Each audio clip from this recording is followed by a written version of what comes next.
সকাল সকাল ঘুম থেকে উঠে দোকানে গিয়ে চলে এসেছি বালতিতে জল ভরতে। জল ভরা কমপ্লিট করে দুই ভাই মিলে বসে বসে ফোন দেখছি। দেন তার কিছুক্ষণ পর দোকানটাকে ঝাঁকাঝাক করার জন্য ভালো করে মুছছিলাম। কাজবাজ শেষ করে চলে এসেছি বাড়ি। তারপর চান টান কমপ্লিট করতেই মা দিয়ে দিল গরম গরম খিচুড়ি আর পাঁপড় ভাজা। তাই লোভ সামলাতে না পেরে চামচ দিয়ে খিচুড়িটাও সপাসপ ছাঁটিয়ে দিলাম। সন্ধ্যা হয়ে গেছে, তাই আমি আর আমার দিদি বেরিয়ে পড়লাম শুভজিৎদের বাড়ির উদ্দেশ্যে। তারপর ওইখান থেকে বাড়ি এসে অনেকদিন পর চলে এসেছিলাম এই জেঠুর দোকান করতে। আর ওইখান থেকে নিয়েছিলাম এক প্যাকেট পাউডার দুধ। বাড়ি এসে দেখি বাবা চালিয়েছিল 2022-এর ওয়ার্ল্ড কাপটা, তাই আমিও ওটাই দেখছিলাম। তারপর মা করে এনেছিল গরম গরম বড়া আর গরম চা, তাই চা দিয়ে বড়াটা ভক্ষম ছাটিয়ে দিলাম। ঘড়ির কাঁটায় বাজে 9টা, আর এইদিকে আমি আর আমার মোটু দিদি চলে এসেছি স্টেশনে। বলতে না বলতে চলে এসেছে আমার ট্রেন।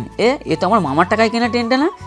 চিনতে পেরে গেছি মামার ট্রেন। তাই কিছু না ভেবে দুজন মিলে বাবাল করতে যাচ্ছি। তাই অনেক কষ্টের পর আমরা চলে এসেছিলাম আমাদের ডেস্টিনেশন শ্রীরামপুরে। আর আমরা এসেছিলাম এই মহান ব্যক্তিটাকে নিতে।